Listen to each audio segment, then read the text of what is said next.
Mesdames et messieurs, fidèles téléspectateurs, bonjour et bienvenue à ce nouveau numéro de l'émission Bonjour le Faso. Merci de votre fidélité, merci d'être avec nous. Aujourd'hui, on va parler de Ramadan, Ramadan qui tire vers sa fin. Donc, on parlera de la célébration de la fête de fin de Ramadan, la fin de ce mois de jeûne musulman, avec un imam donc du Cerfier de l'AMB. Nous serons avec Imam Ouedraogo pour parler de l'Aïd el-Fitr qui sera célébré dans quelques jours.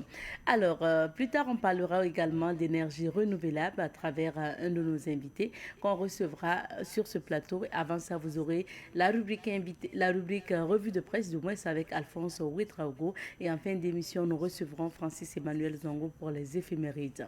Merci d'être avec nous. Merci de vous installer confortablement.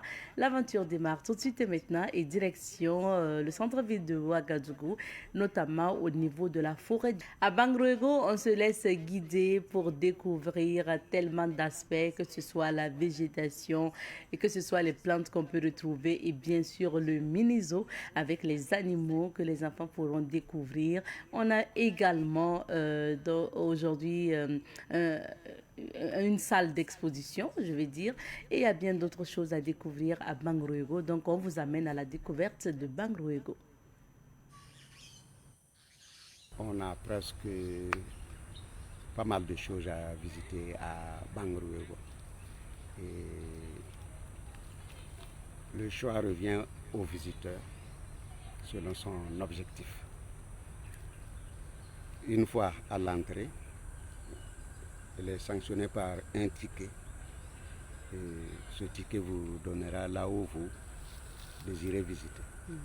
On a un mini-zoo qu'on dit ménagerie. Au sein de la ménagerie, nous avons quelques espèces à voir.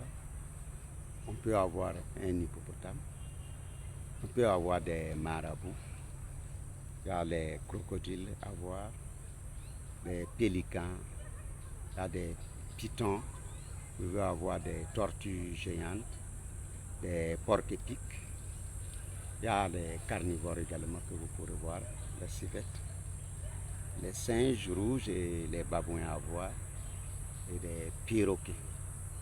Il y a des autruches également que vous pouvez savourer votre curiosité. Je dirais à l'écomusée à voir également. Dans le musée, nous avons les variétés d'antilopes qu'on rencontre au Burkina. Il y a la faune aviaire et la faune aquatique également. Il y a l'espace de détente, la forêt en tant que telle que vous l'entendez quand on le dit espace détente, ça fait 160 hectares. Et à l'intérieur, il y a des voies tracées que vous pouvez circuler sans problème. Il y a des banquettes de soupirs et c'est là-bas les visites,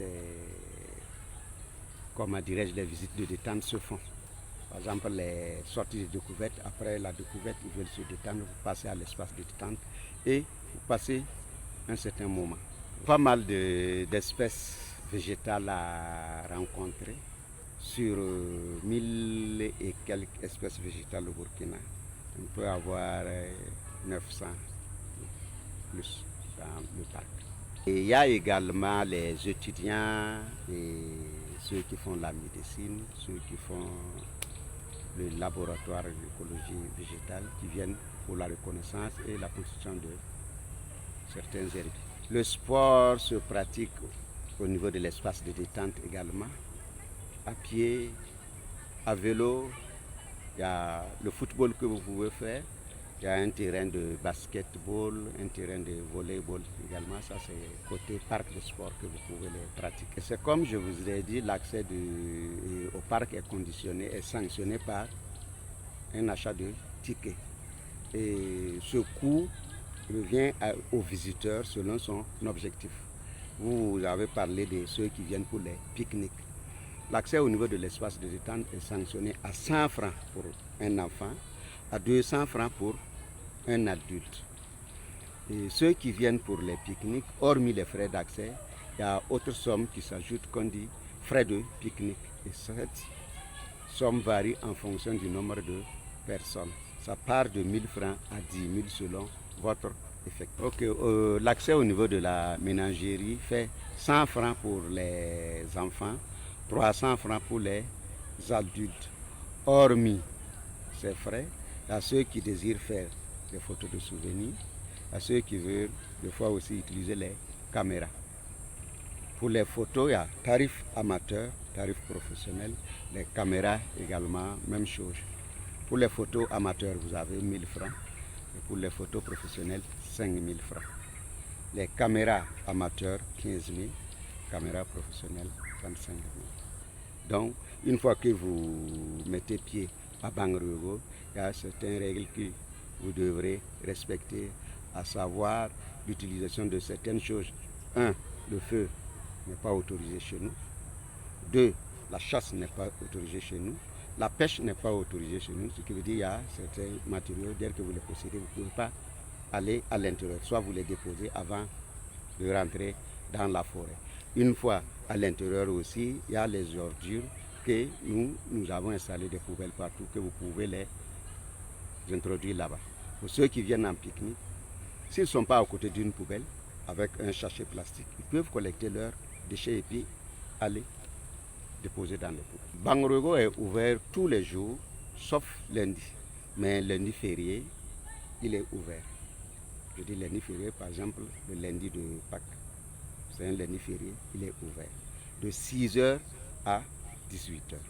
Mon message à la population de Ouagadougou, surtout c'est les tout petits, l'enfant qui va amener la maman ou bien le papa à venir. Donc ils peuvent envoyer leurs enfants à tout moment. Il y a des gens pour les recevoir. Il y a des gens pour répondre à leurs objectifs.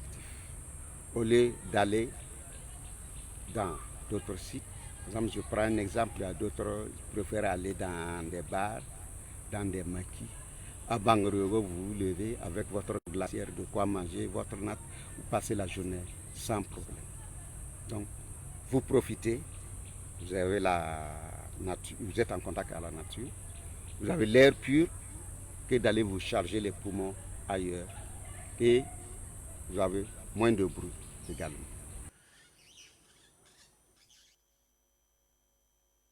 Et de retour sur ce plateau pour la suite de l'émission. Cette fois-ci, nous allons découvrir les unes de l'actualité. C'est parti pour la vue de presse présentée ce matin par Alphonse Ouedraogo que nous retrouvons à présent.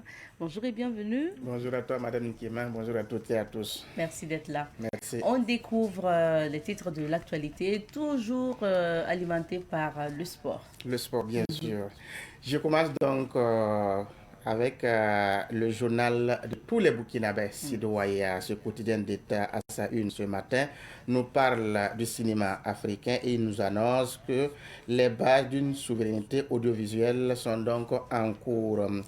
Sécurité de proximité, la police Siguignoro, officiellement lancée à Bobo Lasso, opérationnalisation de la loi Faso Bokaoré, le ministre de la Justice demande l'accompagnement du Dima de Boussouma. Dans la rubrique Au coin du palais, le journal écrit poursuivi pour avoir poignardé son voisin, il bénéficie d'une seconde chance. Il prend l'argent, mais il ne livre pas la marchandise. L'intéressé s'est donc présenté à la barre. Fête de Ramadan, un engouement varié de la clientèle chez les commerçants. Toujours avec ce journal, service de radiothérapie du CHU de Pala. C'est dans la région de Guirico, une mission d'inspection s'assure de la conformité des installations. Cannes 2025, coup de tonnerre avec le sacre du Maroc sur tapis vert, écrit Sidoyam. Un autre quotidien, le quotidien Bobolais, l'Express du Faso à sa une ce matin. Ce quotidien nous parle donc de cette trouvaille à Bobo Lasso, la police Siguignoro, pour renforcer la collaboration entre civils et policiers. Gestion des déchets à Bobo Lasso, la délégation spéciale explique sa nouvelle stratégie. Dans la rubrique Autant le dire, le journal écrit donc misérable et pitoyable confédération africaine de football, et ce après la décision donc du retrait du sacre du Sénégal, du sacre au Sénégal. Toujours sur le même sujet, Cannes Maroc 2025, à Bobo et à Ouaga, des acteurs sportifs hurle de colère. Pour terminer avec ce quotidien, Semaine nationale de la culture au 2026, jour J, moins 37. Le journal Le Quotidien consacre largement à sa une ce matin de cette décision de retrait du trophée au Sénégal par la CAF, avec bien sûr l'opinion des acteurs sportifs. Celui-ci dit: nous espérons que le jury d'appel a dit le droit sans aucune forme de pression. Un autre citoyen, un autre sportif déclare une décision qui contraste avec l'idée que les trophées se gagnent grâce à la performance sportive. Il faut comprendre que les textes sont faits pour être respectés. Rachérit donc ce citoyen. Le droit a été dit et le droit peut continuer à être dit au niveau du TAS, entendez par là tribunal arbitral du sport. Donc ce sont là les avis de quelques citoyens sur ce sujet. Première édition du FONAFIS, rendez-vous du 25 au 27 mars à Ouagadougou. 2026, rupture collective au ministère des Mines, musulmans et chrétiens renforcent leurs liens. Relations internationales, la Chine, un partenaire fiable. Pas encore, l'observateur parle ce quotidien, privé de la place le plus vieux d'ailleurs, affiche à sa une décision kafkaïenne, c'est-à-dire dans la rubrique Regard sur l'actualité, retrait CAN au Sénégal par la CAF, coup de tonnerre dans le football africain, écrit le journal.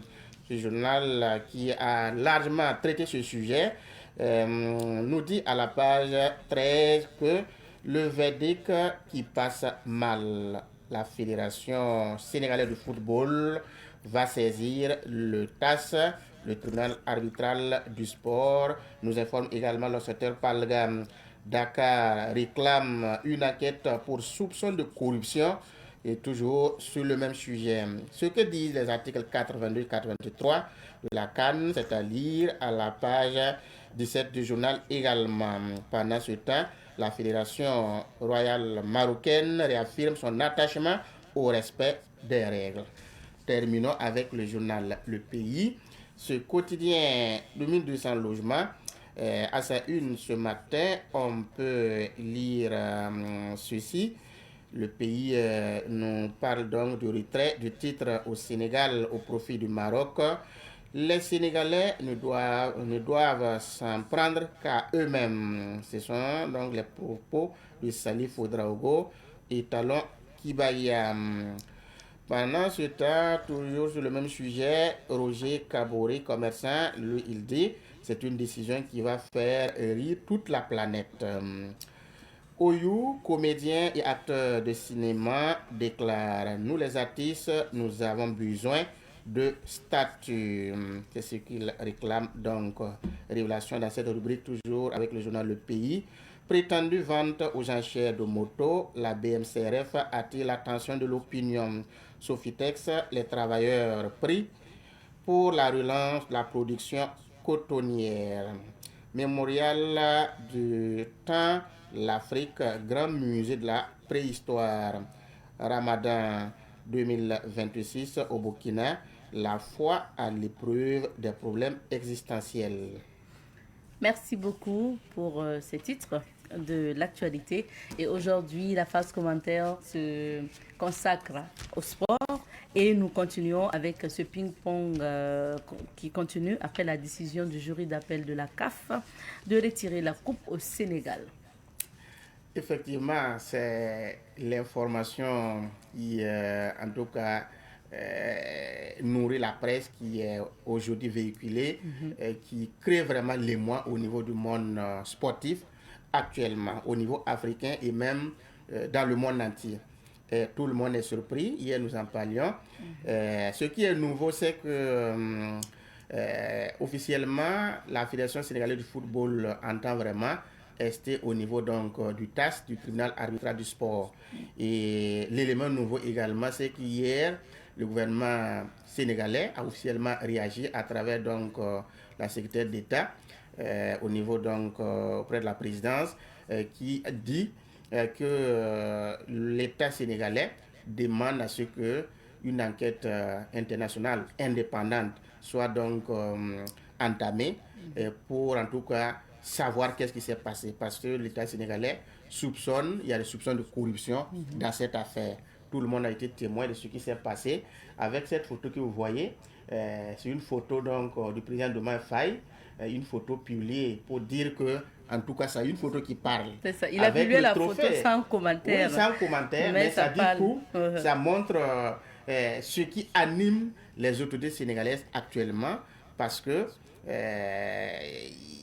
le Sénégal n'entend pas se laisser faire. Le Sénégal n'entend pas se laisser faire. C'est pour cela que c'est un ping-pong et c'est un feuilleton judiciaire qui va se poursuivre parce que l'affaire sera donc tranchée au niveau du TAS et dans les jours à venir, on saura ce qui va se passer. Mais au niveau du monde sportif, surtout la presse, c'est une condamnation unanime. Une condamnation parce que ça ressemble vraiment à un forcing, ce qu'on a fait donc au Sénégal. D'ailleurs, le secrétaire général de la Fédération sénégalaise de football a dit que les 10 millions d'euros qu'ils ont reçus, voilà, ils ne vont pas rembourser, ils ne vont pas remettre. Donc, ça dit avec tout. La coupe, là. Oui, avec la coupe, ça dit tout. Et je pense que ce que la CAF a fait, ben, peut-être qu'elle n'a pas mesuré le degré des risques et des dangers qui allaient en tout cas arriver en laissant vraiment le jury d'appel prendre une telle décision. Hier, le président Motsepe a parlé, le président de la CAF, il a dit qu'effectivement, il a entendu que le Sénégal entend rester contre cette décision de justice au niveau donc, du tribunal arbitral du sport, que c'est bien, naturellement, la décision, le Sénégal comme toute autre nation, les 54 pays de l'Afrique, s'il y a un pays qui n'est pas content, qui pense avoir été lésé dans ses droits, naturellement, et il a cette liberté d'aller au niveau des instances compétentes. Et c'est la voie que le Sénégal a choisie aujourd'hui pour que le TAS infirme, casse la décision qui a été rendue en appel au niveau donc de la CAF. Et donc aujourd'hui, il dit qu'il va respecter ce qui sera rendu comme décision, mais ça passe mal parce qu'on se dit que ce qui a été rendu comme décision, retirer le trophée, remettre aux Marocains, Motsepe, le président Motsepe ne peut pas dire qu'il n'est pas informé. N'est pas informé, surtout qu'on sait que le Maroc a toujours été adulé, sollicité pour l'organisation de plusieurs compétitions. Vous savez que pour organiser la CAN féminine, c'est le Maroc qui a finalement été choisi, désigné pour organiser cette CAN. Ben, il a fallu en tout cas faire des pieds et des mains pour convaincre le Maroc qui a aujourd'hui de belles installations sportives, qui peut accueillir à tout moment une organisation sportive au niveau africain. Alors, est-ce que ce qui se passe est la condition que le Maroc accepte organiser la CAN féminine? Est-ce que c'est le prix à payer, retirer le trophée, remettre aux Marocains et permettre au Maroc d'organiser la compétition féminine? Ben, chacun y va de son commentaire, mais du reste, ce qui se passe, les bons observateurs pensent que la CAF est en train de décorner son image et elle a le temps toujours pour se ressaisir. Et beaucoup de journalistes condamnent justement. Oui, condamnent beaucoup de journalistes, décision. des journalistes béninois, ivoiriens, même à l'international condamnent parce que ça ressemble à un forcing. Et je pense que c'est malheureux pour notre football. Il y a un qui est même allé à dire que si l'affaire se passe comme telle, ben, rassurez-vous, c'est la mort de notre football. Il a pris l'exemple sur la compagnie Air Afrique qui est morte. Et l'exemple sur Africa numéro 1, hein, la radio qui est morte. Ben, si ce qui est en train de se passer se passe comme tel, dites-vous que c'est la mort de notre football. Et ça sera malheureux pour les Africains. Et je pense que ceux qui auront été acteurs de cette situation répondront devant des juridictions. Pour terminer, là, on parle donc de la Ligue des Champions. C'est désormais les quarts de finale. Oui, c'est désormais le quart de finale, la Ligue des Champions. Et ce que je dois rappeler, c'est que... Ton équipe a gagné hier. Bon, je ne vais pas commencer par, Ah, d'accord. par mon équipe. Je parle du Pour fait être que... objectif. Voilà, pour être objectif. J'ai pu suivre la rencontre avant-hier. Le Real Madrid qui a été accueilli à Etihad pour jouer contre Manchester City. Real a montré qu'il était vraiment un habitué de la Ligue des Champions, surtout à cette étape-là, parce qu'il est arrivé à faire 2-1. Après avoir, alors que le match allait, s'est soldé par 3-0 en faveur du Real. Donc, c'est une confirmation de sa suprématie, de sa connaissance du jeu en termes donc, de la Ligue des Champions. Alors, bravo Real Madrid qui passe pour les quarts de finale. L'autre rencontre, c'était Bordeaux qui a été accueilli au niveau donc, du Sporting Club du Portugal. À l'aller, Bordeaux Glimt avait donc, c'est une équipe norvégienne, avait laminé 3-0 à domicile Sporting Club du Portugal. Mais pour le match retour, l'équipe est restée une équipe inactive, malheureusement. L'équipe sort donc de la compétition à cette étape-là parce que Sporting Club du Portugal a laminé Bordeaux avec 5 buts, je crois, à 0. Donc, c'est un score qui n'honore pas cette équipe-là, qui a laminé pratiquement toutes les grandes équipes. Elle a joué contre l'Inter, elle a joué contre Manchester City, elle a gagné à l'aller comme au retour toutes ces grandes équipes-là. Et malheureusement, qui tombe face à une équipe qui l'a gagné à l'aller. Et c'est vraiment malheureux pour cette équipe. L'autre rencontre, c'est Arsenal aussi qui s'est qualifié. Arsenal s'est qualifié. Il y a aussi le Paris Saint-Germain qui s'est qualifié. Il y a aussi le Bayern qui s'est qualifié. Donc, hier, le Barça aussi s'est qualifié naturellement. Ce n'est pas une surprise parce que ça se jouait au Camp Nou. Les gens vont comprendre naturellement quelle équipe Alphonse supporte naturellement. Oui, naturellement. Le Barça a montré une suprématie jamais égalée en Ligue des Champions parce que je crois que le meilleur score qu'il avait fait en Ligue des Champions, c'était la remontada contre le Paris Saint-Germain sur le score de 6-1. Depuis, le Barça n'a plus marqué autant de buts, en tout cas à une rencontre, comme ce que nous avons vu hier. Le Barça a gagné contre Newcastle, une équipe anglaise, sur le score de 7-2. Donc le score était fleuve. Et ceux qui ont fait le jeu sont ceux-là que vous voyez. Lamine Yamal qui se trouve donc sur le dos de Rafinha qui a fait un doublé. En tout cas, c'était un jeu palpitant, c'était du beau jeu, c'était du talent, c'était super ce que nous avons vu. Alors, je pense que c'est Rafinha qui a été désigné comme homme du match pour montrer qu'il a été vraiment le maître du jeu. C'est d'ailleurs lui qui était le capitaine. Donc, en tout cas, l'attitude ou la posture que le Barça a prise ne nous étonne pas et montre que cette équipe peut jouer la finale cette année. Même si c'est pour affronter le Real? N'importe quelle équipe. D'accord. Le Barça a toutes les armes. Merci beaucoup, Alphonse. Bonne chance à vous. Merci. Et à toutes les autres équipes. Voilà, mais je rappelle que les prochaines rencontres pour les quarts de finale, là, c'est ce que vous voyez. Le Paris va donc recevoir Liverpool. Le Paris, après le Real contre le Bayern. Atlético contre Barcelone.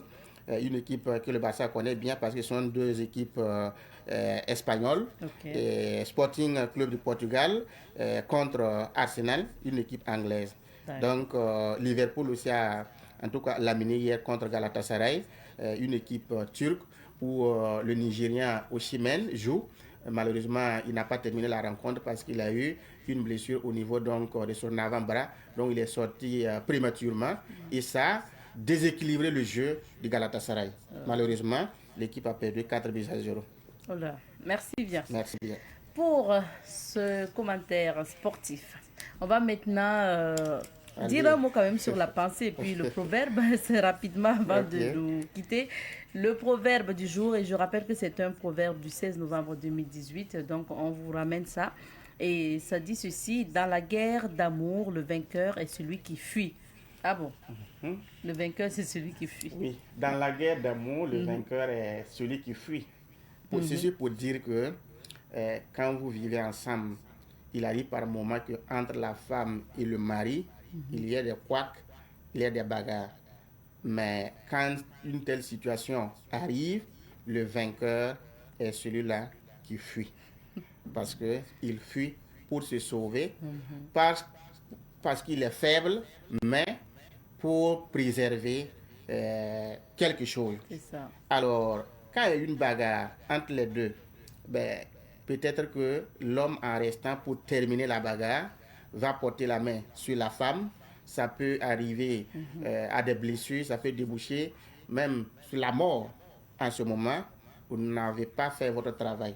Cela ne vous honore pas. Ouais. Il peut arriver aussi que ce soit la femme qui arrive à prendre le dessus sur son mari et que mort peut s'en suivre.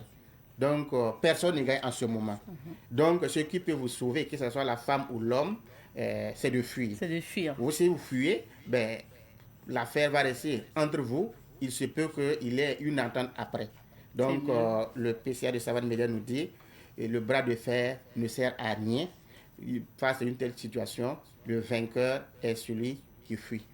La pensée du jour, toujours du 16 novembre 2018 aussi, les pauvres et les femmes sont comme le pot de terre, hein, c'est ça. Et Oui. quand on la retire du moins du feu, il crépite encore plus.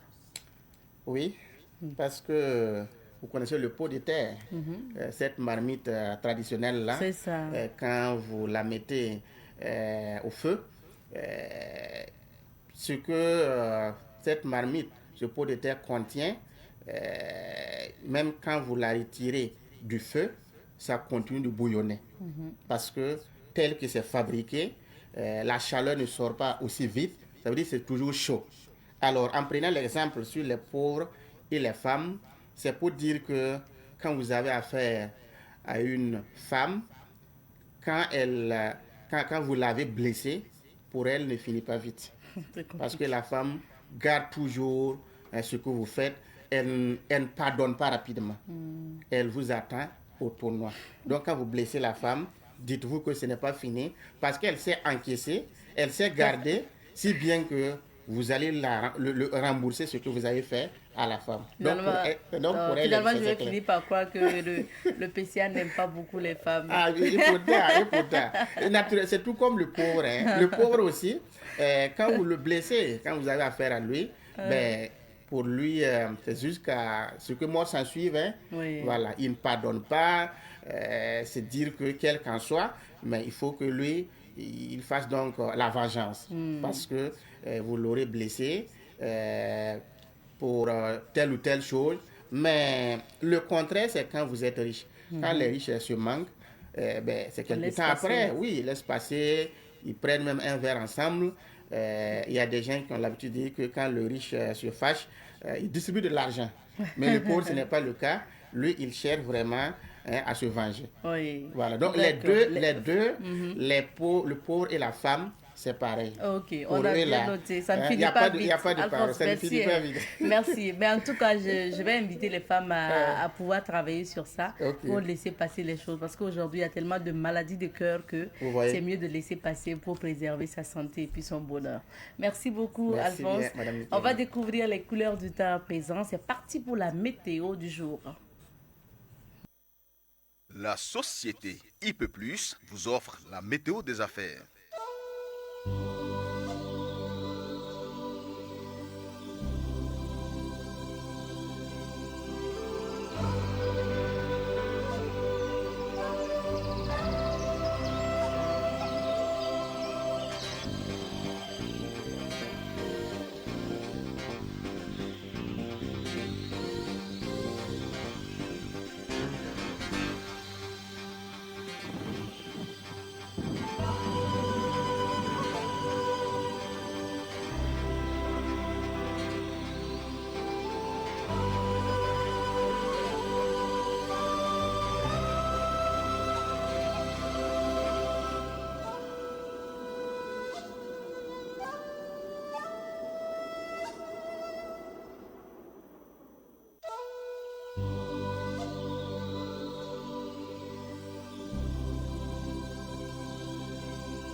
La météo des affaires vous a été offerte par la société IP+, le numéro 1 du haut débit.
Savan TV, la télévision des nouvelles idées.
Nous sommes de retour sur ce plateau et cette fois-ci nous partons à la découverte d'une entreprise qui est dans le domaine de l'énergie renouvelable et électrique. Nous recevons sur ce plateau M. Abdelaziz Bourou. Il est le DG du Grid Power System. Bonjour à vous M. Bourou. Bonjour madame. Bienvenue. Merci. Alors, avant de découvrir votre entreprise, vous êtes spécialisé dans l'énergie renouvelable. Quand on parle de l'énergie renouvelable, c'est quoi exactement? Alors, merci madame. Grid Power System est une entreprise vraiment spécialisée dans le domaine des énergies renouvelables.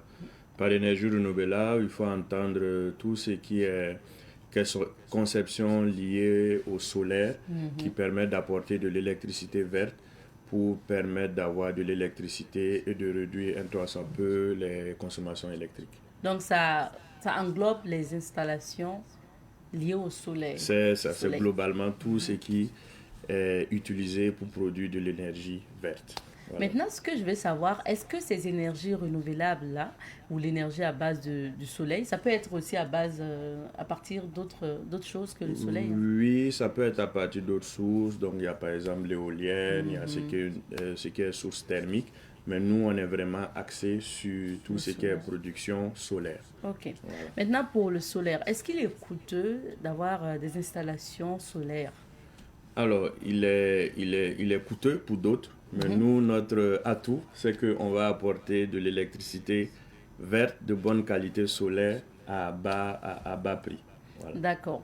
On reviendra sur ce que votre entreprise propose, mais ce que je veux savoir, si vous décidez par exemple d'équiper votre maison ou votre entreprise avec des installations à partir des installations liées au solaire, et comparativement à une personne qui l'installe à partir de l'électricité, qu'est-ce qui est moins cher par rapport à l'autre? Bon, c'est vrai que le solaire a un coût, mais ça apporte plus d'avantages. Voilà. Donc, aller faire un abonnement Sonabel coûtera nettement moins cher que faire une installation solaire, mais le solaire viendra répondre à beaucoup plus de problématiques que la Sonabel, en l'occurrence par exemple les coupures d'électricité auxquelles on fait face actuellement. Et ça permet aussi un temps soit peu aussi de réduire la facture d'électricité. Donc c'est vrai qu'en investissement, dans un premier temps, on va payer, mais on va rattraper l'investissement au fil du temps. Il y a un de nos collègues ici qui nous a dit un jour, parce qu'il y avait des coupures ces temps-ci-là, qu'il y a coupure, donc moi je ne me rends même plus compte lorsqu'il y a coupure, parce que je pense qu'il est dans une zone où il est sur installation solaire. Voilà. Super, maintenant, est-ce que si on doit voir à l'échelle du pays, du Burkina Faso, est-ce que on pourrait penser plus à développer plus encore l'énergie solaire pour vraiment en finir avec les délestages, enfin pour éviter vraiment ces problèmes de délestage là? Est-ce qu'il faut songer à ça? Je pense que nos premières autorités y songent déjà, parce qu'il y a des belles choses qui sont faites à travers le pays, à l'échelle d'un pays, et qui permettent vraiment un temps soit peu de pallier aux différentes difficultés. Actuellement, par exemple, nous avons notre compagnie nationale qui nous produit de l'électricité, qui fait vraiment de belles choses.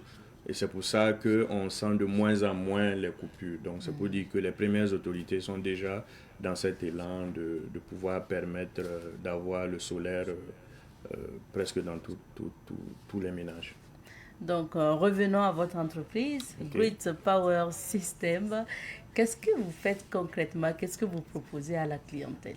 Alors, Grid Power System est une société burkinabé. On fait dans le domaine de l'énergie renouvelable, de l'électricité et tout ce qui est travaux liés au fourrage et à la maraîchiculture.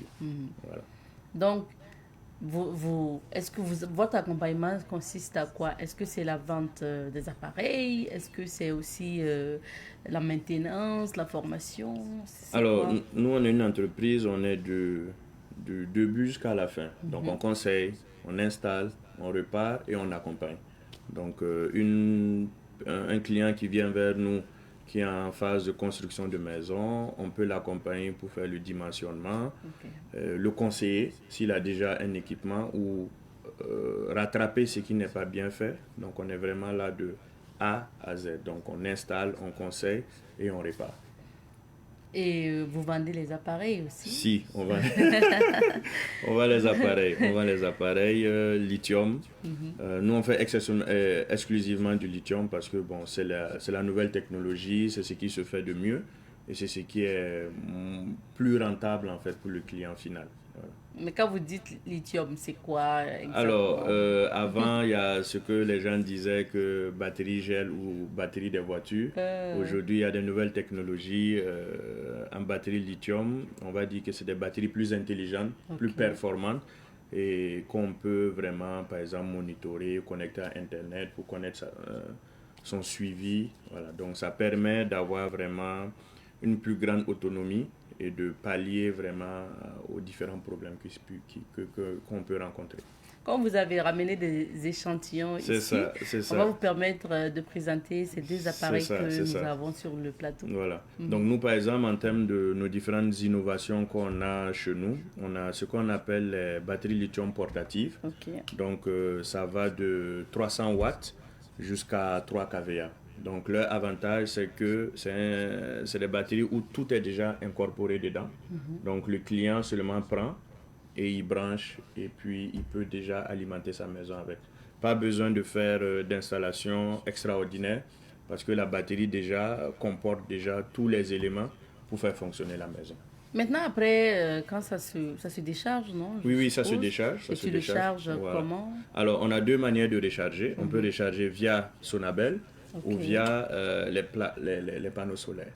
Donc, c'est ça son gros avantage. Donc, c'est-à-dire que je suis dans une résidence où j'ai du solaire, je peux l'utiliser.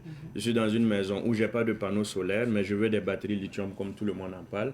Donc ça, je le prends et puis je le branche avec ma Sonabel et puis ça fonctionne normalement. Pour faire simple, on va imaginer que c'est comme un gros power bank. Voilà. Que vous Voilà. utilisez dans la Qu'on maison utilise dans la maison. pour alimenter. Pour alimenter. Voilà, c'est Ok. ça, c'est ça. Mais c'est quoi son avantage? Par exemple, pour quelqu'un qui a déjà son Sonabel installé à la maison, est-ce qu'il te faut une batterie comme ça? Alors, son avantage, c'est que pour quelqu'un qui a déjà Sonabel, c'est un très bon client parce que lui, en cas de coupure de Sonabel, lui, il a déjà un backup énergétique. Donc, s'il y a coupure, ça prend le relais automatiquement. Ok. Et on peut décider de dire, bon, ok, c'est vrai, j'ai Sonabel, mais comme j'ai déjà acquis une batterie lithium, pourquoi ne pas fonctionner dessus? Donc, ça aussi, ça va permettre de réduire aussi la facture d'électricité. Voilà. C'est à peu près les mêmes appareils et puis c'est maintenant la Voilà, capacité maintenant en qui fonction fait. de la capacité, la taille varie. Voilà. D'accord. Donc ça, par exemple, c'est 300 watts. Et puis ça, c'est 1 kilowatt. Ça n'a pas l'air, mais comme on dit, c'est petit mais puissant. Bon, pour les, notamment les watteurs que vous donnez, ça veut dire que ça va dépendre de la capacité de chaque Voilà, ça va maison. dépendre de la capacité, mais pour peut-être illustrer, par exemple, quand on dit 1 kVA ou 1000 watts, c'est peut-être pour une maison, on va dire quoi, une chambre salon, quelqu'un qui a une télé, un frigo et puis quelques lampes. Ça, il peut l'utiliser, il va avoir une autonomie au moins de 5 à 6 heures après une coupure. Donc, vous voyez que c'est vraiment adéquat et adapté à notre environnement. Est-ce que ces appareils, vous les avez peut-être en plus grande dimension pour les entreprises? Si. Ok. Donc, c'est ça, j'ai dit, ça va de 300 watts. 300 watts, c'est les toutes petites. Et ça va dans des très grandes puissances industrielles, 15 000 watts, 20 000 watts. Donc, c'est assez costaud. Voilà, mais ça, bon, comme on ne peut pas l'amener sur votre plateau, Oui, je vois. on a amené les plus petits. Ok. Et est-ce qu'il y a d'autres produits aussi? Parce qu'on voit en même temps aussi des images de votre entreprise. C'est Quels ça. autres produits que C'est vous ça. proposez? On fait aussi tout ce qui est pommes de fourrage. Aujourd'hui, on est vraiment dans, comme dit les premières autorités, on est dans l'offensive agricole. Donc, on fait tout ce qui est produits liés à la maraîchiculture. Donc, là-bas aussi, on accompagne, on conseille. Donc, on fait les pompes immergées, les pompes de surface. Donc, c'est les deux grands secteurs d'activité, en plus de tout ce qui est lié au solaire. D'accord. Et vous avez parlé tantôt aussi des installations au niveau des ménages. Si. Ça veut dire que pour quelqu'un qui achète vos appareils, vous avez la possibilité d'aller dans son ménage pour les installations et autres. Si. Quelqu'un qui achète, on est en mesure d'aller chez lui le faire. Donc, c'est pas qu'à Ouagadougou, on peut se déplacer un peu partout dans le Burkina parce que il faut dire qu'on est une entreprise d'au moins 20 employés. Donc, on est assez pourvu en personnel pour vraiment aller faire l'installation une fois que le client émet son désir. Est-ce qu'on peut avoir une idée des prix ou des coûts? Alors, on va dire c'est le nerf de la guerre. Nous aussi, on pense aussi à la bourse de tout un chacun. Il faut aussi que le produit soit accessible. Donc, nous, on a des kits qu'on a déjà fait où on a la batterie avec la plaque. Voilà. Donc, si je prends par exemple ce produit-là de 1 kVA ou 1000 watts, nous, on le vend avec sa plaque. Voilà, et on essaie de faire un coût autour de, on va dire, 300 à 250 000 francs. Voilà, pour que les gens aussi puissent acquérir le produit. D'accord. Est-ce que vous disponibilisez aussi, je ne sais pas, des groupes électrogènes Oui, on a des groupes électrogènes aussi qui vont de 15 kVA à 50 kVA. D'accord. Donc on en fait aussi. Merci beaucoup. Alors, l'entreprise est située où? Alors, nous sommes à Bonsiare, en face de Orca Déco. Voilà, donc si vous passez, vous allez voir une belle enseigne, là où c'est écrit Grid Power System. Ok. Voilà. Donc, il faut y aller pour découvrir encore. Je suppose qu'à la boutique, il y a encore plus de choix C'est ça. à faire. Et comme vous aurez en même temps les conseils selon votre besoin, vous allez pouvoir donc choisir. On va laisser les contacts, Monsieur Boro. Alors, nous sommes joignables au 64 00 00 59, au 51 12 53 08 et au 07 13 11 11. D'accord. Voilà. Merci. Merci. On va s'arrêter ici pour Merci, ce matin. merci. Comme on le dit souvent, un bon marché à vous. Merci. Allez, bonne journée. Merci. Restez avec nous. Je rappelle que M. Abdelaziz Boro est le DG donc, de Grid Power System qui disponibilise voilà, des batteries, des groupes électrogènes liés au solaire et bien d'autres pour vous, fidèles téléspectateurs. On s'arrête ici pour l'entretien avec notre invité. Juste après, on retrouve d'autres invités également. On a presque pas mal de choses à visiter à Bangarouego.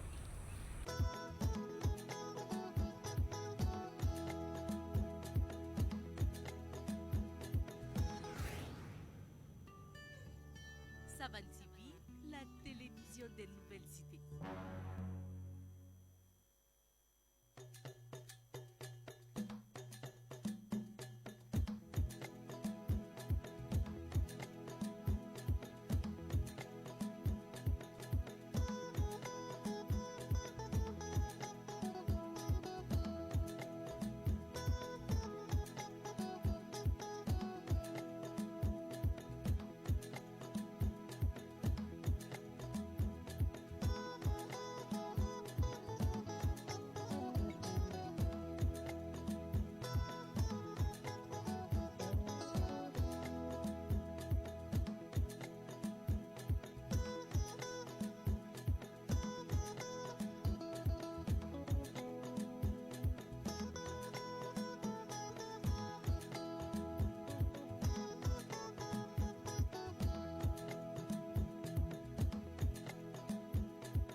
Savan TV, la télévision des nouvelles cités.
Nous sommes de retour sur ce plateau et pour la suite de cette émission, nous allons passer à présent à la rubrique.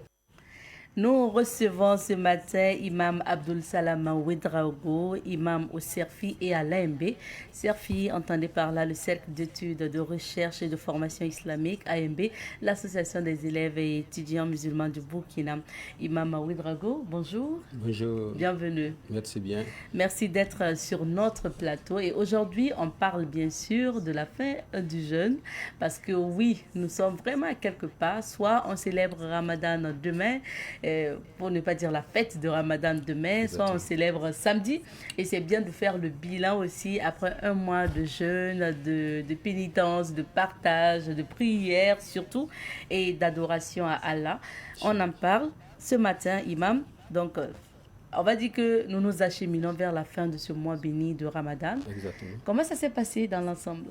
Au Burkina, bien sûr. Et Alhamdulillah, et que la paix, la bénédiction soit sur le prophète Mohammed sallallahu alayhi wa sallam. Amina. Effectivement, Ramadan est passé comme à la vitesse d'une fusée, parce que tel que nous avons annoncé il y a 4 semaines, Ramadan est passé très vite. Et Alhamdulillah, nous pouvons dire que nous avons pu traverser ce mois avec la bonne santé, avec la bonne humeur et surtout avec moins de soleil que l'année passée. Donc on peut dire Alhamdulillah. Il y a eu moins de soleil que l'année passée, comparativement. Comparativement, bon, peut-être c'est personnel, Oui. mais j'ai constaté que par rapport à l'année passée, il y a eu moins de soleil. C'est ça. Voilà. Parce qu'on a jeûné un peu quand même en février, Exactement. avant de rentrer en mars, où il a fait chaud. Parce que chaque année, et le jeûne recule de 10 à 11 jours. Parce que le Ramadan même étant soit 29 ou 30 jours, alors le mois lunaire recule. Vous allez voir que l'année prochaine, nous allons encore reculer pour aller peut-être vers janvier comme ça. Ok. Voilà. Et donc, il y a quand même eu la chaleur un peu, surtout vers la fin, avec l'arrivée de mars. Exactement. Et est-ce que quand même on a tenu, vous avez senti que... Et effectivement, pour la petite histoire, un ami qui disait qu'aujourd'hui, il a dû enlever son petit bonus qu'il nous donnait pour dire que le soleil a repris son tremplin. Effectivement, peut-être les 10 derniers jours qui restent, nous avons senti le soleil qui n'est pas simple pour ceux effectivement qui ont des boulots où ils doivent traverser le soleil, ceux qui ont des boulots qui leur demandent de l'énergie. Alors on a senti un peu le soleil, mais cela n'est que un plus pour le musulman de voir ses péchés diminuer et on dit Alhamdulillah. Et comme on lui dit, quels sont les bienfaits du jeûne? Alors, les bienfaits du jeûne, d'abord, il faut dire que le jeûne, c'est une prescription divine. Et lorsque Allah subhanahu wa ta'ala nous prescrit une chose, cela est bien pour nous spirituellement, socialement et aussi peut-être physiquement, si on peut le dire. Premièrement, le jeûne est un bienfait pour nous parce que Allah subhanahu wa ta'ala a voulu par le jeûne tester notre fidélité. Il a voulu par le jeûne tester notre patience, notre endurance, notre persévérance et surtout notre générosité avec les autres. Ce mois nous permet de vivre la faim, la soif que certains vivent au quotidien. Il nous permet aussi en réalité de goûter au goût, d'être patient, d'être endurant parce que d'autres le font en dehors du jeûne. Et nous pouvons aussi dire que du point de vue physique ou social, le jeûne, il nous donne un corps, un organisme jeune, voilà, en nous débarrassant de certaines cellules qui sont souvent inutiles dans notre organisme. Et de façon sociale, le jeûne, il nous unit au point que il n'y a pas de jeûne pour le riche, il n'y a pas de jeûne pour le pauvre, encore moins de jeûne pour la femme ni de l'homme. Donc ça fait en sorte que tout le monde se sente concerné, on se soutient mutuellement et en plus de cela, il y a la générosité qui naît au sein des musulmans et même au-delà des musulmans. Donc on peut dire que le jeûne vient rétablir un équilibre social, un équilibre physique et disons aussi un équilibre spirituel. Imam, jusqu'à présent, on ne sait pas la fête va se passer quel jour exactement. Il faut rappeler que la commission Lune siégera ce soir pour sortir le communiqué officiel. Pourquoi c'est toujours comme ça, chaque année, quand il faut fêter Ramadan? Effectivement, Ramadan, à l'instar d'autres activités spirituelles qui qui concernent le musulman sont régis par l'apparition du croissant lunaire. Parce qu'en réalité, Ramadan a une période bien définie qui est le mois de Ramadan. Alors que le mois de Ramadan est soit 29 ou 30 jours, comme les autres mois. Et notre maître Mohammed sallallahu alayhi wa sallam nous a dit, jeûnez à la vision de la lune et rompez à la vision de la lune. Autrement dit, si nous sommes au mois de Sha'aban, qui est le mois qui vient avant Ramadan, avant de commencer le Ramadan, il faut qu'on s'assure que le mois a soit 29 jours, il clôt, ou il a 30 jours, il clôt. Autrement dit, si on voit la lune le 29e jour, ça veut dire que le lendemain, automatiquement, on est dans Ramadan. Mais si le 29e jour, on ne voit pas la lune, alors on complète le lendemain 30 jours pour le mois de Shaban, et le lendemain du 30e jour, ça devient Ramadan. C'est la même chose, le même dynamisme qu'on fait avec Ramadan aussi, la fin de Ramadan. Donc nous sommes aujourd'hui au 29e jour de Ramadan, et cela nous impose, le texte nous impose d'observer le croissant lunaire. Donc si elle est vue, alhamdulillah, on rend le jeûne demain. Et si elle n'est pas vue, on dit aussi alhamdulillah, parce qu'on obéit toujours au prophète Muhammad sallallahu alayhi wa sallam, et qui obéit au prophète, alors il obéit à Allah subhanahu wa ta'ala. Et bien sûr, la commission Lune siégera ce soir, comme je l'ai dit, la commission Lune de la FAIB. Et je sais que le CERFI aussi est membre de cette fédération islamique du Burkina. Et généralement, quand on parle donc d'observation de la Lune, ça se passe comment? Alhamdulillah, wa salatu wa salam ala rasul karim. Lorsqu'on parle de l'observation de la Lune, d'abord, au niveau social et national ici, il y a des points spécifiques qu'on a ciblés et qu'on estime que ces points, on peut effectivement observer facilement la Lune si elle est apparue. Donc, il y a des gens, à partir de 16h, 16h30, qui sont postés à ces lieux pour observer. Aux heures où la Lune est censée faire son apparition, voilà, ces gens vont observer. Mais partout au Burkina, à travers les démembrements de la FAIB, alors il y a chaque coordination qui est chargée de récolter les informations à travers la province, la ville ou la région, afin de donner au responsable local qui va transmettre effectivement au niveau de la coordination nationale. Donc c'est ainsi que la commission Lune siège et prend en compte tout le Burkina Faso par rapport à l'observation de la Lune. Donc, si la Lune est vue ce soir, l'Aïd el-Fitr sera célébré demain, sinon ça sera samedi. Exactement. Alors, c'est quoi le sens de la fête de fin de jeûne? Alhamdulillah, et la fête de fin de jeûne, en réalité, peut-être que certaines ne le conçoivent pas ainsi, mais en réalité, le jeûne se termine par une louange, parce qu'on a eu 29 ou 30 jours de pénitence, d'abstinence. Alors on prend la fin du jeûne pour louer Allah subhanahu wa ta'ala, parce que lui-même il a dit, le mois de Ramadan vous a été prescrit, alors dans le mois de Ramadan, le jeûne vous a été prescrit dans le mois de Ramadan, et celui qui est malade ou celui qui est en voyage, il peut s'abstenir jusqu'au retour ou jusqu'à la santé recourir. Et lorsque effectivement on recourt à la santé ou on revient ce soir, alors on complète le nombre de jours qu'on a ratés et on célèbre. On célèbre. Allah subhanahu wa ta'ala nous a dit on célèbre son Seigneur. Donc en réalité, le jour de la fête, c'est un jour qui nous donne droit, qui nous donne l'occasion de célébrer Allah subhanahu wa ta'ala, de nous avoir facilité le voyage pendant ce mois, le voyage de toutes les sagesses qu'on peut effectivement retrouver dans le mois de Ramadan. Donc, la fête, c'est d'abord la louange. La fête, c'est le remerciement. Et la fête, c'est le partage entre fidèles et même entre voisins et autres. La fête, c'est aussi la reconnaissance sociale qu'Allah subhanahu wa ta'ala fait, qu'en sorte que il y a des gens qui n'arrivent pas à manger et il faut aussi leur permettre de manger. Parce qu'à la fin du Ramadan, il faut prélever une zakat qui va permettre à des gens de pouvoir fêter comme ceux qui en ont habituellement. Donc voilà un peu le sens de la fête de l'Eid el-Fitr. Alors, Imam, vous avez parlé du partage tout à l'heure et même partager aux voisins. Est-ce que le fidèle musulman peut, le jour de la fête du Ramadan, donner la nourriture à un non-musulman?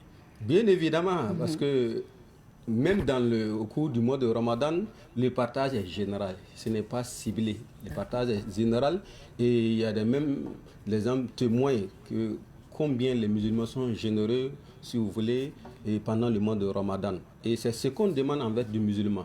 Et au jour de la fête, effectivement, on doit faire la fête avec tout le monde. Ok. C'est pour cela que ce qu'on mange, ce qu'on boit, ce qu'on se sert ce jour-là, c'est ce qu'on sert à son voisin, c'est ce qu'on sert à son collègue, c'est ce qu'on sert à son ami. Donc il n'y a pas de distinction de qui doit venir ou qui ne doit pas venir chez moi pour la fête. Tout le monde est invité à la fête et c'est Alhamdulillah. Maintenant, pour le jour de la fête, concernant ce qu'on doit préparer à manger, est-ce qu'il faut faire dans l'excès? Parce qu'on voit souvent aussi certaines familles qui semblent abuser de la nourriture aussi sur la table. Qu'est-ce qui est recommandé, Imam?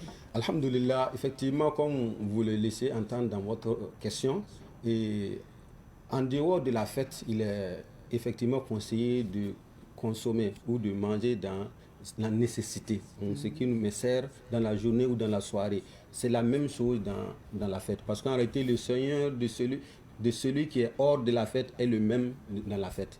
Donc pour cela, on fête dans la sobriété, on fête en étant humble, en n'exagérant pas. Parce qu'en réalité, ceux qui exagèrent, ils font parmi les amis de Shaitan, selon le Coran. Donc, il n'y a pas que, parce que c'est la fête, il faut se laisser aller. Voilà, il faut fêter, mais vraiment dans des proportions que l'islam nous permet, Inch'Allah.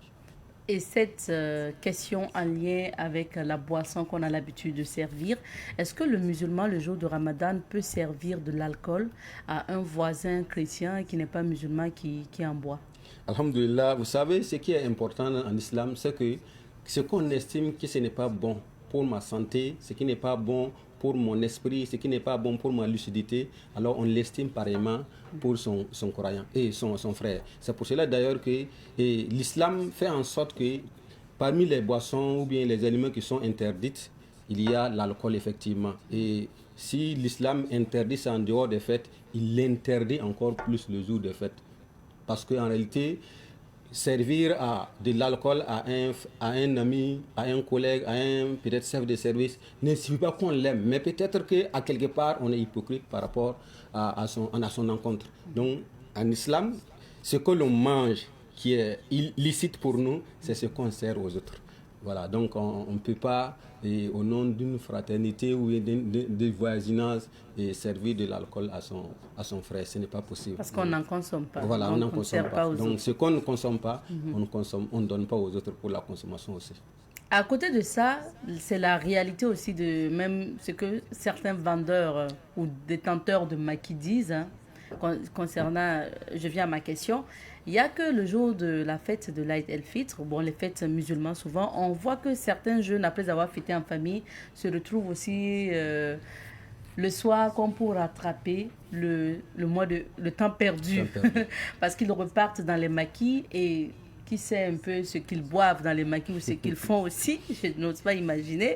Maintenant, Imam, est-ce que ça, quel est votre commentaire par rapport à ça? Bon, mon commentaire à ça est que c'est des gens qui n'ont pas en réalité vécu la réalité du Ramadan. Parce que le Ramadan nous enseigne la privation, il nous enseigne la discipline, il nous enseigne qu'il y a des choses qu'on peut faire mais qu'il faut éviter.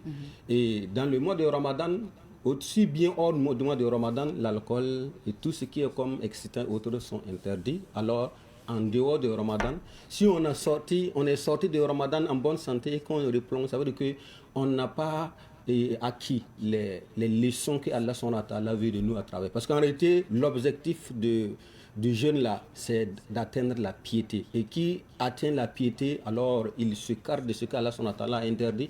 Qui atteint la piété, alors il avance avec sûreté, effectivement, ce que Allah l'autorise. Donc, ceux, effectivement, qui terminent leur fête dans la maquis, ça veut dire qu'en réalité, le Ramadan n'a pas été utile pour eux. Ceux qui, directement, terminent leur fête dans les maquis, bon, disons, si effectivement c'est pour consommer de l'interdit, alors on peut dire en réalité qu'ils n'ont pas suffisamment acquis profiter des leçons que Ramadan nous enseigne. Parce que Ramadan nous enseigne la discipline alimentaire. Ramadan nous enseigne la discipline de là où on va. Parce que la valeur de notre jeûne même dépend de là où nous mettons les pieds.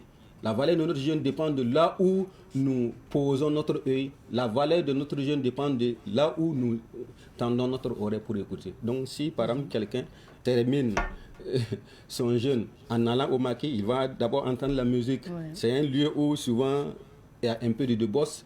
Il y a un lieu où il y a l'alcool. Donc ça veut dire que tous les trois éléments sont réunis pour dire que le ramadan ne lui a pas été utile.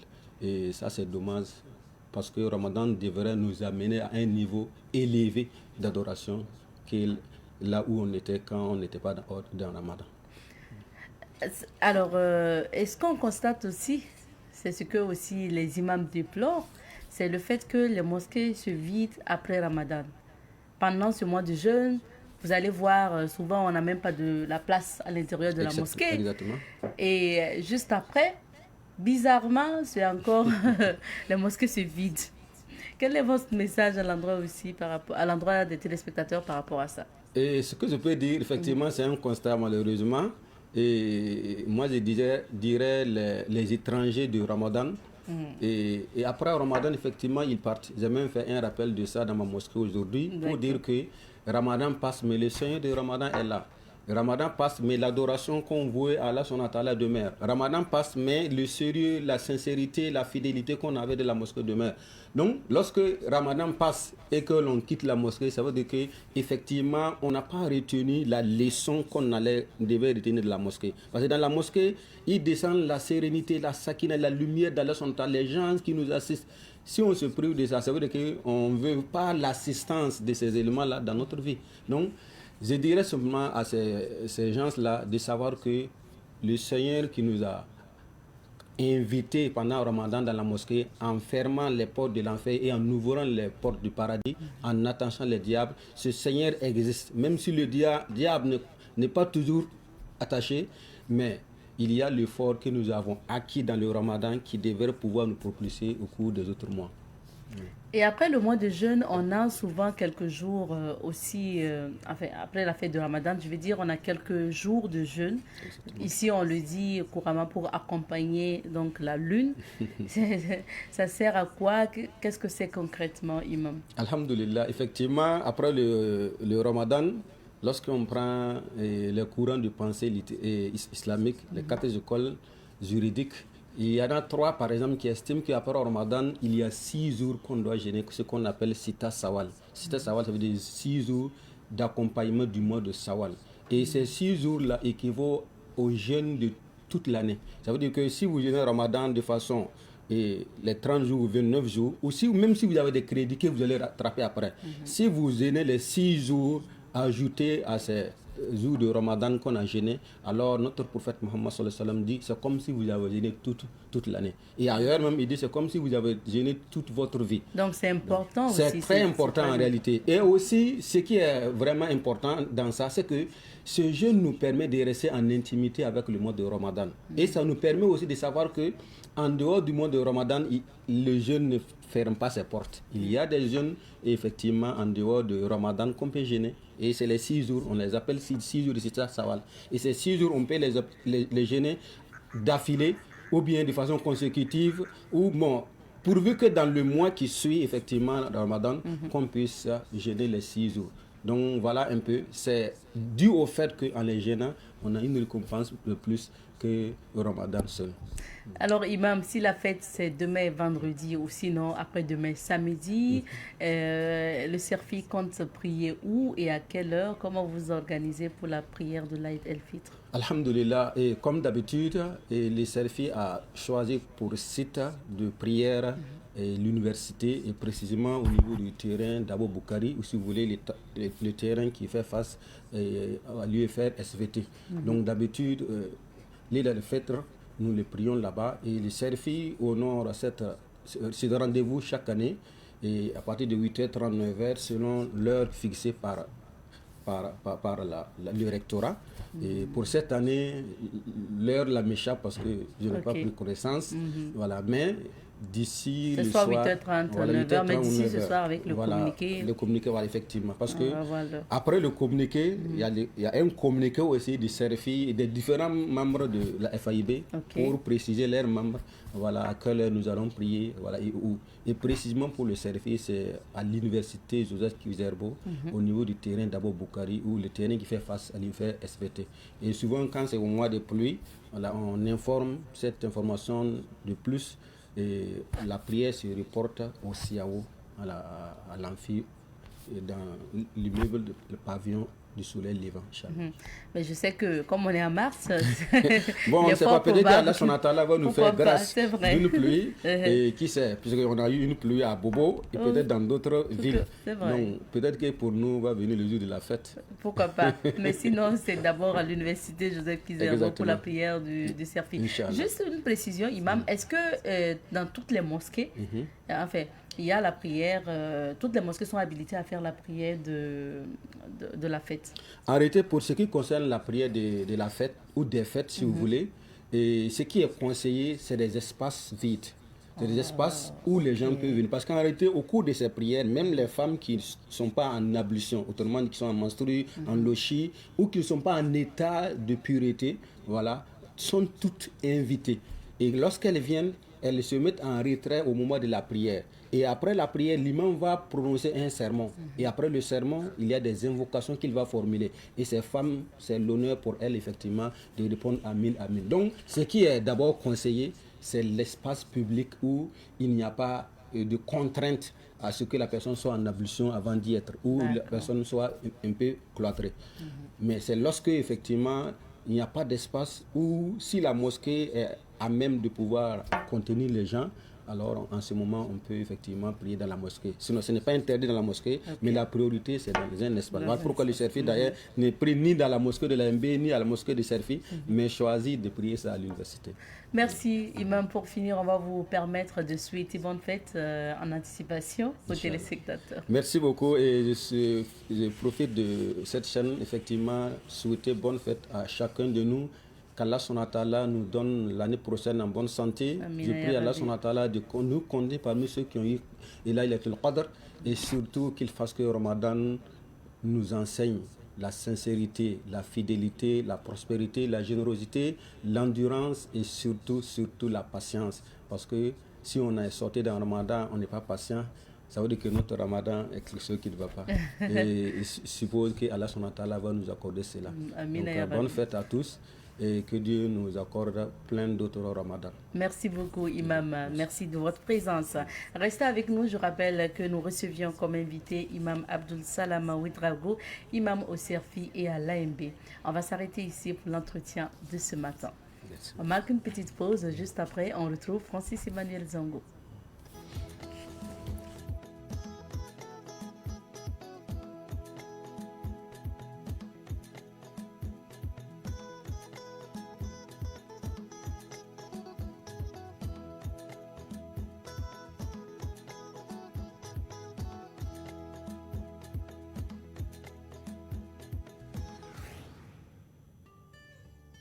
Savan TV, la télévision des nouvelles idées.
Et de retour sur ce plateau, vous le savez, en fin d'émission, nous recevons Francis Emmanuel Zongo qui nous donne les dates qui ont marqué la date de ce jour, pour ne pas dire les événements qui ont marqué la date de ce jour. Elle est sur ce plateau avec sa coiffure à la Lumumba. Francis Emmanuel Zongo, nous l'appelons Marouel.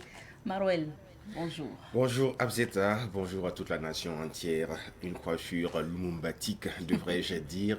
Et là également, une façon pour nous d'être dans cette gamme. Merci Francis. Et on parle des dates qui ont marqué, les événements, pardon, qui ont marqué la date de ce 19 mars. Mars, oui. Ne reculons pas. Sûrement le jeune. Hein.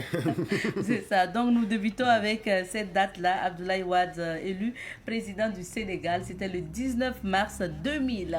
Oui, nous commençons cette date en atterrissant bien sûr dans le pays de la Teranga avec cette date qui marque l'élection du président Abdoulaye Wade le 19 mars 2000. Il est élu président de la République du Sénégal lors du second tour de l'élection présidentielle. Candidat de la coalition SOPIS qui signifie en Wolof changement, Wade a remporté le scrutin avec 58,49% des voix contre 41,51% pour le président sortant Abdou Diouf. Il faut dire que cette élection a marqué la première alternance politique au Sénégal depuis son indépendance en 1960, mettant fin à 40 ans de règne du Parti socialiste. Il a officiellement prêté serment et pris ses fonctions de président le 1er avril 2000. Opposant historique pendant près de 26 ans, il est devenu à 76 ans le troisième président du Sénégal, succédant ainsi à Léopold Sédar Senghor et à Abdoul Diouf. Il a ensuite été réélu en 2007 avant de quitter le pouvoir le 2 avril 2012 suite à sa défaite face à Macky Sall. Abdoulaye Wade, il faut le dire, est souvent considéré à titre honorifique comme l'un des hommes les plus diplômés du Sénégal, avec à la clé un doctorat d'État en droit et en sciences économiques, détenant également des certificats d'études supérieures en mathématiques et des diplômes en psychologie générale et en sociologie. Et rappelons qu'il est né le 29 mai 1926, donc ce 29 mai 2026, il aura 100 ans. Alors, deuxième événement, début de l'intervention militaire occidentale, c'était en Libye. Oui. Le 19 mars également. Oui, 19 mars également, précisément en 2011, où l'intervention militaire a débuté après l'adoption de ce qu'on appelle la résolution 1973 du Conseil de sécurité des Nations Unies. Et cette résolution autorisait toutes les mesures nécessaires pour protéger les populations contre la répression, semblerait-il, du régime de Mohamed Kadhafi. Et le coup d'envoi a été donné à l'issue d'un sommet international à Paris. Et à 17h45, la France lance les premières frappes aériennes avec des rafales et mirages contre des blindés libyens. Et outre la France, les États-Unis et le Royaume-Uni ont immédiatement engagé des forces, rejoints par la suite par le Canada et l'Italie. Et cette intervention avait pour objectif immédiat d'instaurer une zone d'exclusion aérienne et stopper l'offensive des forces loyalistes vers les fiefs de l'insurrection. Bien que débuté par une coalition ad hoc, le commandement de l'ensemble des opérations a été transféré à l'OTAN le 31 mars 2011 sous le nom d'opération Unified Protector. Voilà. Et l'intervention s'est achevée le 31 octobre 2011, peu après la chute de Sirte et la mort de Muammar Kadhafi. Oh, vraiment. Moi, je me rappelle, j'étais au lycée, un de nos professeurs d'allemand qui disait ils ont tué Kadhafi, non. Vous allez voir. Ah oui. La guerre va s'installer dans la région. Et puis, malheureusement, lorsque nous sortions de l'amphi libyen à l'université en 2011, lorsque nous étions, on sortait des cours à l'amphi libyen, des amphis qui ont été mis en place par le biais de Muammar Kadhafi. Oh. Et là, on entend l'assassinat, il faut le dire, entre griffes de Muammar Kadhafi. Pas simple.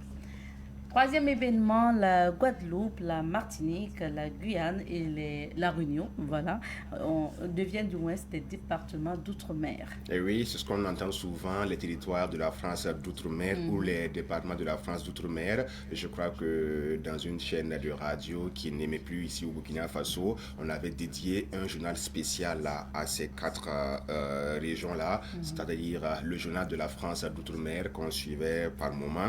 Et ça a eu lieu le 19 mars mars 1946, où la Guadeloupe, la Martinique, la Guyane et bien sûr la Réunion ont officiellement changé de statut pour devenir des départements d'outre-mer. Et la loi numéro 46-451 érige ces 4 vieilles colonies en départements français, mettant fin au régime colonial direct. Le projet a été porté et défendu avec force par le jeune député de la Martinique, Aimé Césaire, seulement âgé de 33 ans en 1946. Et il voyait dans cette assimilation un moyen d'obtenir l'égalité des droits sociaux et civiques avec la métropole. Et l'Assemblée nationale, la Constitution, a adopté cette transformation à l'unanimité de ses membres. L'idée centrale était que les lois et décrets en vigueur en France métropolitaine s'appliquent désormais à ces nouveaux départements, bien que l'égalité sociale réelle ait mis plusieurs années avant de se concrétiser. Il faut souligner également que ces départements de la France d'outre-mer sont situés dans des zones géographiques distinctes. Par exemple, la Guadeloupe est au cœur de la mer des Caraïbes, y compris la Martinique. La Guyane est située en Amérique du Sud et la Réunion est située à l'est de Madagascar. Et tout cet ensemble-là forme une superficie d'environ 89 114 km². Donc eux, ils ont dit, on préfère être toujours avec la France pour bénéficier des droits civiques et sociaux de cette métropole-là, plutôt que d'aller vers une indépendance individuelle. C'est un choix également, et ça existe depuis le 19 mars 1946. Francis, on va terminer par l'expression du jour. Et l'expression dit ceci: la bave du crapaud n'atteint pas la colombe blanche. Et oui, c'est une expression qu'on a trouvée pour vous dans la foulée comme ça. La bave du crapaud n'atteint pas la colombe blanche. Souvent, nous, en Morée, on dit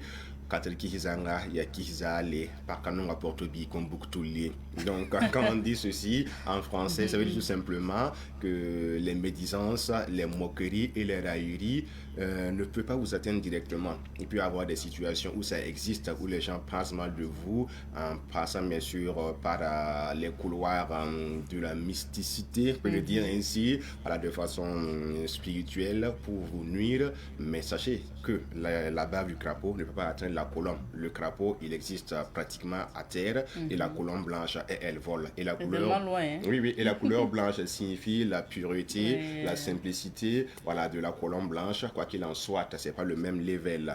Donc souvent quand quelqu'un vous fait quelque chose, au lieu de dire mes ancêtres sont des guerriers, je viens de tel village, tu vas me connaître. Faut pas créer des problèmes. Tu te retires calmement. À défaut, tu fais sortir cette expression. La bave du crapaud ne peut pas atteindre la colombe blanche. Le temps que la personne sache de quoi il s'agit, toi tu as pris tes jambes au cou, tu as pris la peau d'escampette, tu es déjà parti et la vie continue.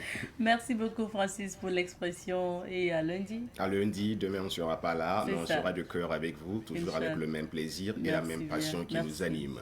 Merci. En tout cas, demain, si ce n'est pas la fête, nous serons là. Donc, c'est Francis pour sa rubrique. Ça se termine aujourd'hui.